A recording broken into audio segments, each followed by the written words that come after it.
Chic, Le Freak, Gloria Gaynor, Don't Leave Me This Way, the Bee Gees, Carol Douglas, Doctor's Orders, the Village People. What am I talking about? I'm talking about, what am I talking about?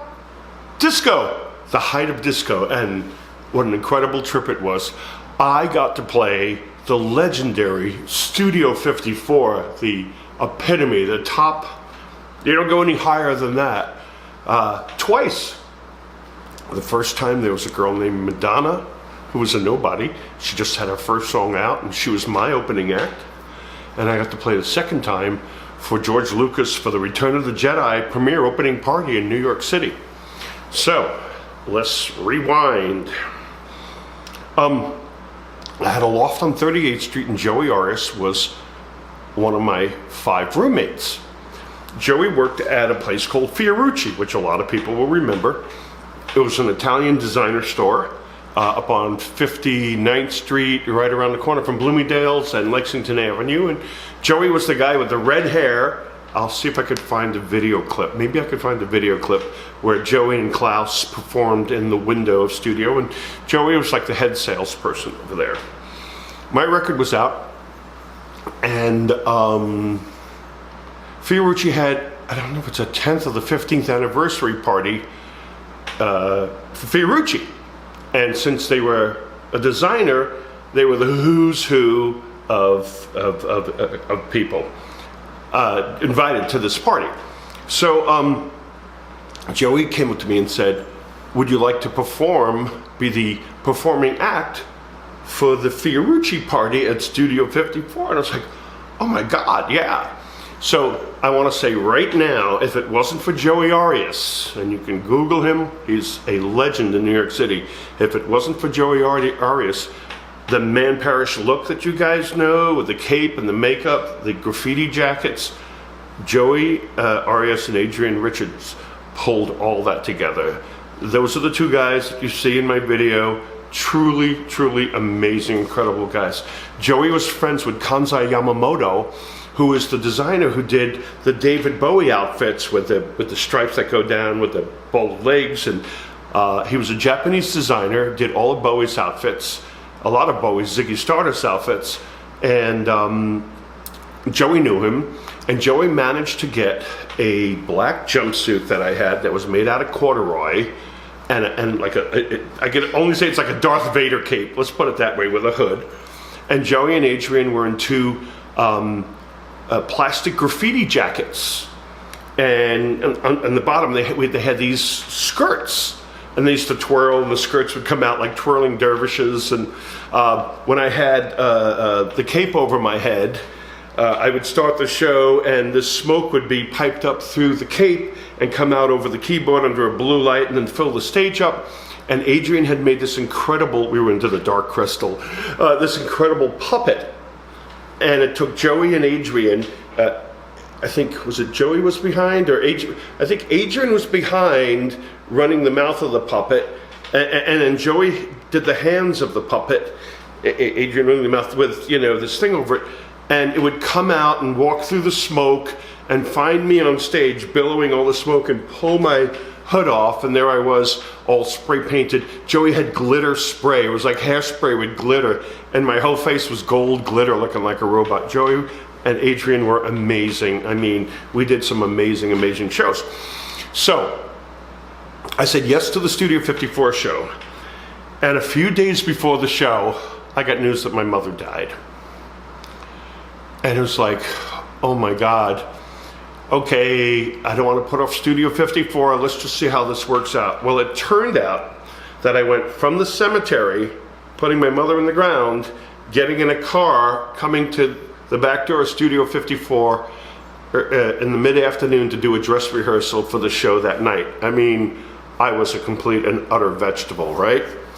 So I met with the manager, and we're standing there, and Joey and Adrian, and what do you want to do? And I said, what do you mean? Do you want to make an entrance? And I was just out of my mind. I looked up the ceiling and said, I want to come down from up there. He said, no problem, hang on. This little guy comes out and he goes, okay, I'm gonna fly you. And I said, fly me? He goes, yeah, we're gonna lower this little bar. You're gonna sit on it. We're gonna take you all the way up there, and then I'm gonna lower you. And I said, I'm 6'4". I was about 165 pounds, 70 pounds, skinny, but still, this guy was 3 feet tall. He goes, don't worry, we counterweight you. I'm really lifting 5 pounds. Okay, whatever.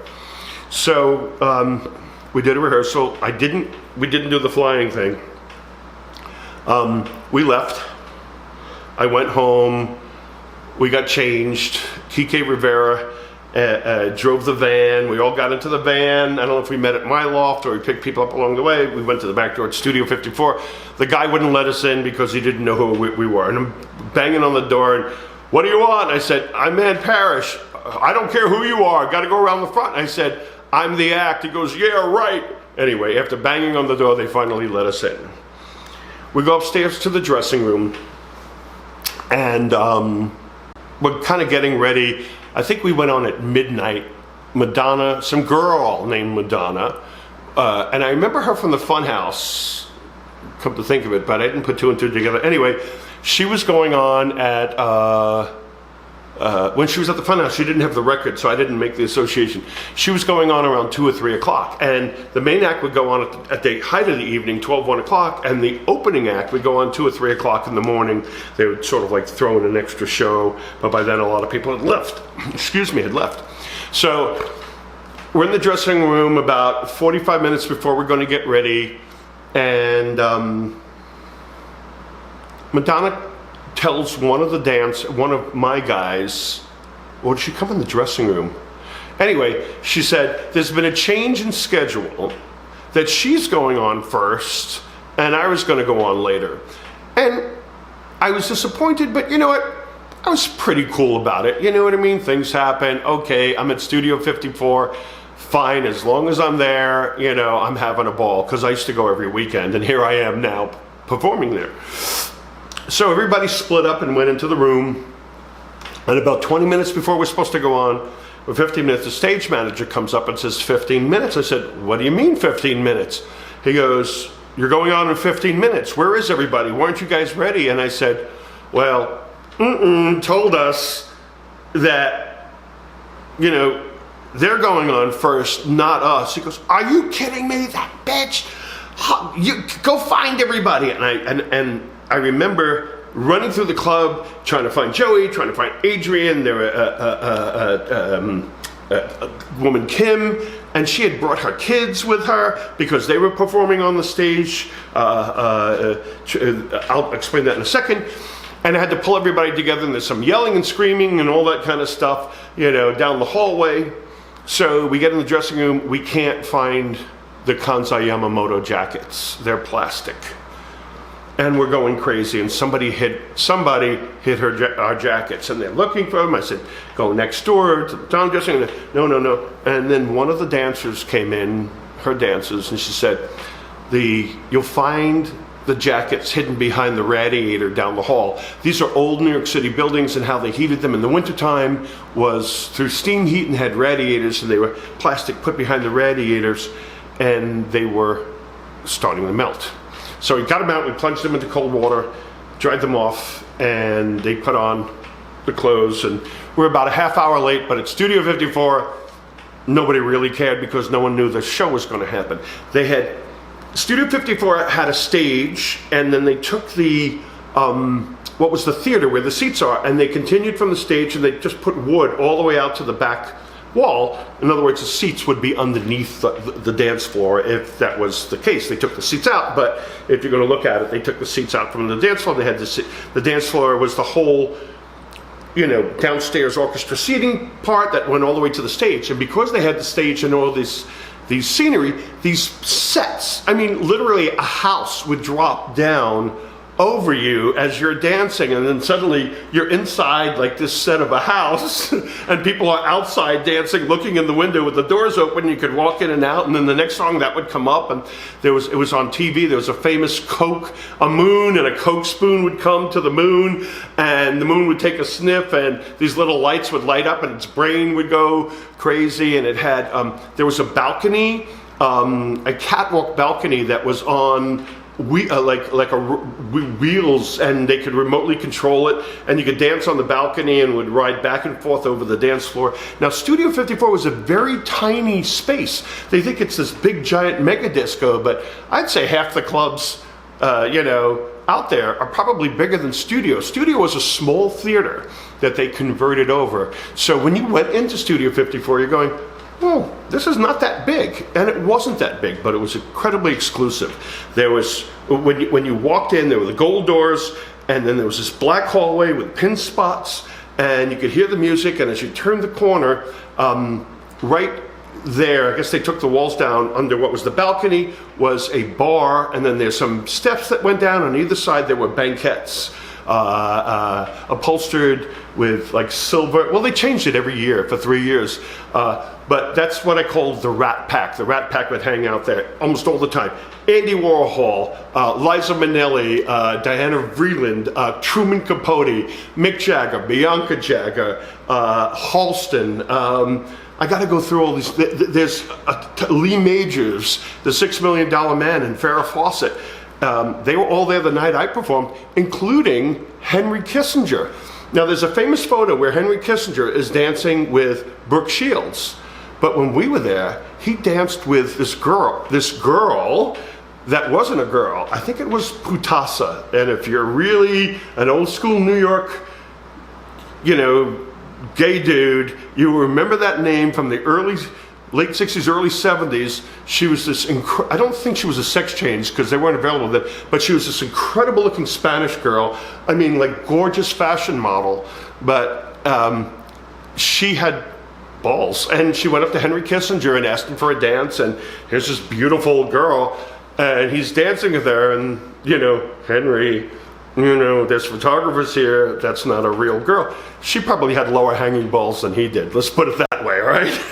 I mean, so he wound up dancing with Brooke Shields for a camera that night to make up for the mistake that he made. But you know what? Back in those days, nobody really cared. It wasn't that big of a deal. Everybody's so uptight now. It's just freaking ridiculous with all this shaming and all this stuff. That's a whole other story. But it was a crowd full of celebrities. So finally, we straighten out when I'm supposed to go on, and they pull down a scrim, a piece of scenery that blocked the top part of the stage. They had set up a portable stage, and that's where we were performing. I had a dry ice machine. We used to take 50 pounds, 100 pounds of dry ice, drop it in this special machine, which was boiling water, and it had a fan. All the smoke would come up, and it'd blow it out through a tube on the stage, and I was coming down from the ceiling. So I had the Kansai Yamamoto jumpsuit on, which was so hot. I mean, it's this thick corduroy. I had underwear on underneath, and they lowered down this little trapeze swing, and the bar was like maybe that big around, like nothing. And I'm on this corduroy, and they set me on the swing, and he says, do not swing back and forth. He says, there's thousands of volts of neon up there because some of the scenery they dropped down had neon. He says, if you hit that neon, it's going to shatter down on the floor all over people, and you'll be electrocuted and die. And I thought, you're telling me this now? And he said, don't worry, it's all under control. Now, this trapeze did not have wrist straps like you see in the circus. I was just holding on. So they get me on this thing, they lift me up, and I'm going up, and I'm going up, and I'm going up, and I'm going up. I think the balcony was on the 3rd or 4th floor. I must have been 5 or 6 or 7 stories high. I mean, people were this big below me. Oh, he said, you're gonna go on in 4 minutes right after the record stops. Okay, we're gonna walkie-talkie, the guy in the DJ booth and let him know after the song. He said, okay. We get up there, and it's boiling hot. In those days, it was the big 1,000-watt light bulbs that lit everything, and all that heat rose.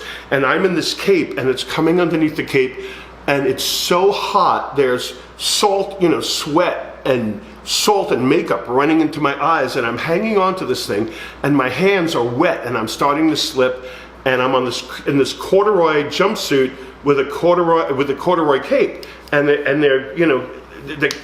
this whole thing starts happening where I start slipping, and I have to get myself back up on the thing, and it's starting to swing back and forth, and the neon is right over here.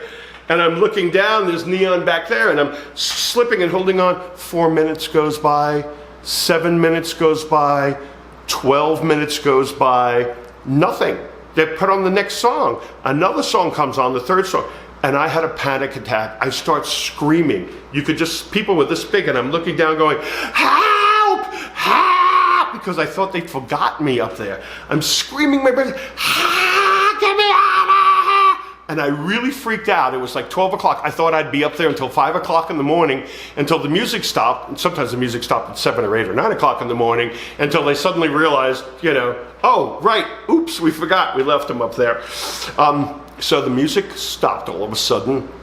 I thought, thank God, they're gonna lower me. Slowly I come down, I had an intro piece, you know, you go past the Proscenium Arch and this bright light hits me, I can't see anything.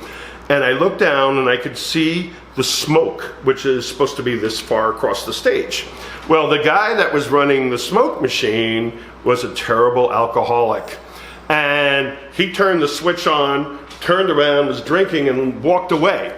So instead of having this much smoke, how tall am I? I'm 6 feet, 7, there must have been 10 feet of smoke. Now I thought the stage was up there at 10 feet when it was actually 10 feet lower down here. And I decided to make an entrance. I was going to jump off that thing a little bit ahead of time. The cape would billow out and I would land, you know, on this smoke. Well, it turned out I was 15 feet, 20 feet in the air. I jump off and I'm like, there's no bottom, and I disappear like in an Esther Williams movie when she goes into the pool with all the smoke. I disappear into the smoke's over our head, and the music's playing, Man Made comes on, and Joey and Adrian are on stage with this creature, and we had Kim, who we used to call Woman Parrish, and her 2 kids were walking through, you know, with lanterns trying to find me. What was supposed to be ankle-high smoke is now smoke, you know, that far over their heads. They're trying to find me, and the music's playing really loud, and I'm going, nobody go near the edge of the stage, nobody get hurt, you know. And the audience is cheering and going crazy, this art performance and smoke, and music's coming out of the smoke, and they could see lanterns and shadows of people moving in the smoke and stuff like that. And by the end of the song, it finally cleared. We went into hip hop, bebop and stuff like that. So that was quite a trip playing at Studio 54. They invited me back a second time because it was so fabulous and all these celebrities saw it.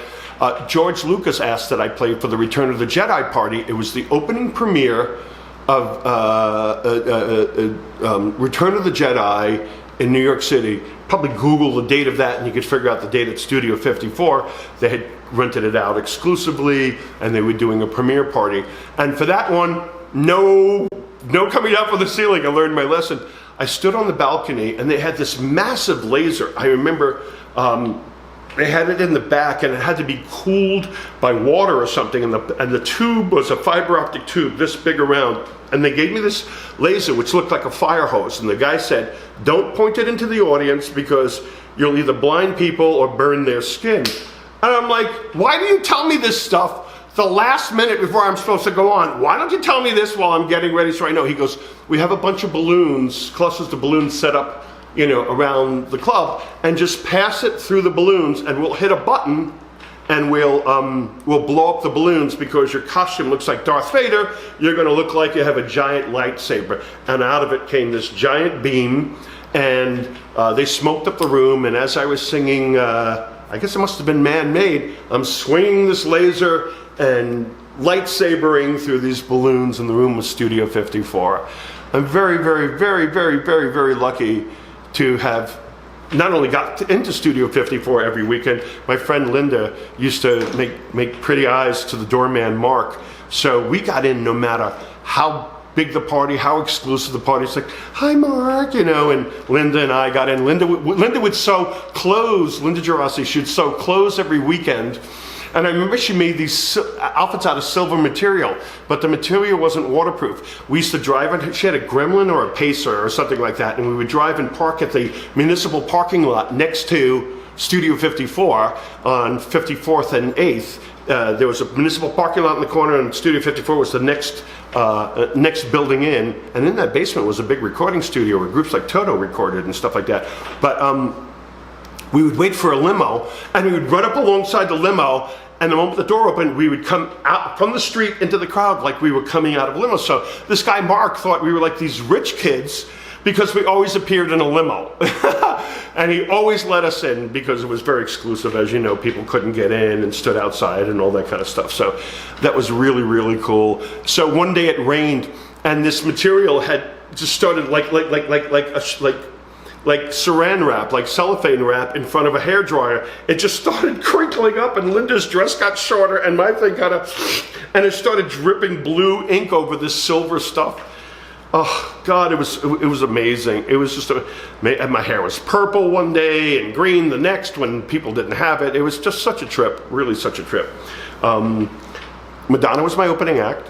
She went on at 3 o'clock in the morning, wasn't happy with it. Then we played a place called the Red Parrot in New York City, and I had John Carter with me from Boogie Down Bronx and a couple of B-boys, breakdancing, and they had accidentally put Madonna's food tray in our dressing room, and those guys devoured it, and she blew up over that. And I was on, Soul Sonic Force was on first, I was on second, and then again Madonna was on about 2 o'clock in the morning when half the place had emptied, and she got on the microphone and, now I'm on, and she wound up like complaining to the audience that Soul Sonic Force and I ruined the audience and exhausted them for her show, you know what I mean, that she was miserable and all that kind of stuff, so poor thing. And then we played out in the Hamptons together, and I have a poster for that.